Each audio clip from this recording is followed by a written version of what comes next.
And when Typhoon Haiyan happened, it was predicted and said by the president on national television that there would be a 3-meter storm surge.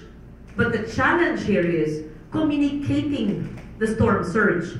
It should have been said, the 3-meter storm surge is due to hit these coastlines of the cities of the province of blank, blank, blank. And everything that comes up will eventually soon come down.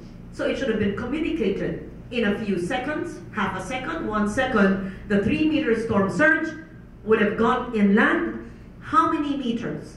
Hanggang dyan sa Robinson, hanggang dyan sa elementaryang eskwelahan, hanggang dyan sa bahay ni Mayor, etc.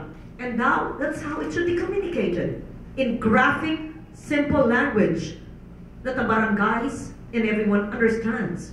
We're in media not to impress, but to communicate.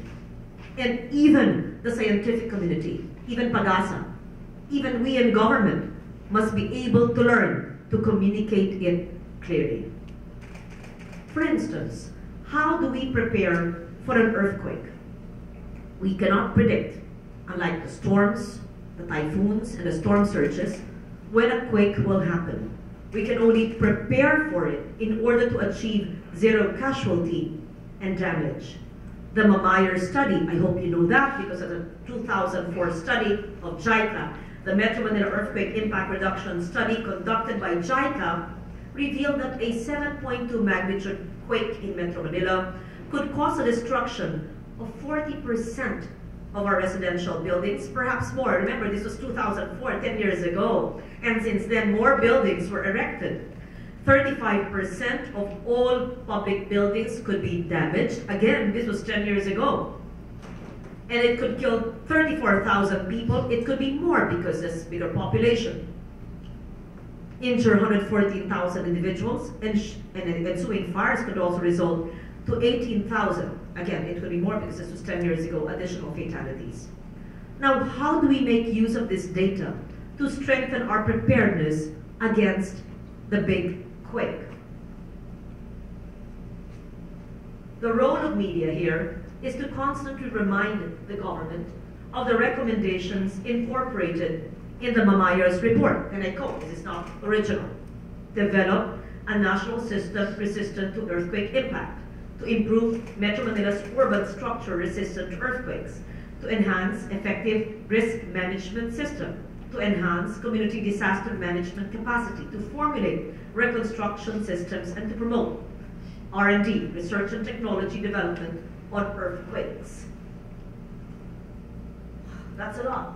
And that should be done by various agencies of government, including the Department of Public Works and Highways, which is supposed to retrofit our public infrastructure, including bridges.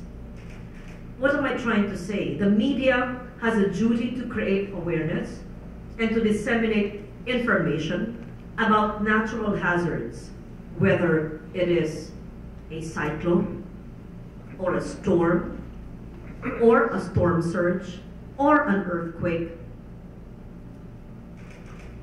or anything else. And the media must also communicate how we can actually prepare. And if we are prepared, how to reduce the risk.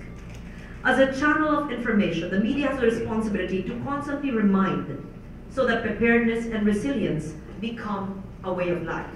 DRR is not a seasonal issue, not just because we are visited by 20 typhoons a year. We know DRR only 20 times in a year. It is always timely and relevant. The media has the responsibility to engage the public, to effect positive action, to mitigate the climate crisis through a change in our lifestyle and strengthen environmental conservation efforts.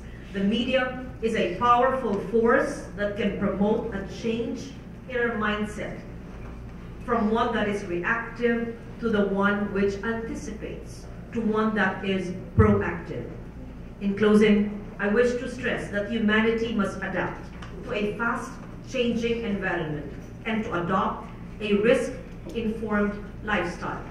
We must now live life on the planet, mindful of the need to reducing risk to life, livelihood, and property. Not only do we need our journalists to understand, but we also need our journalists to encourage people to be part of this cultural transformation for a safer world. We need the heightened engagement of media in DRR and in reporting DRR to encourage a new way of thinking and doing our everyday business that prevents socio-economic losses, that ensures genuine human development, and that creates sustainable and resilient communities. Thank you very much, and good morning.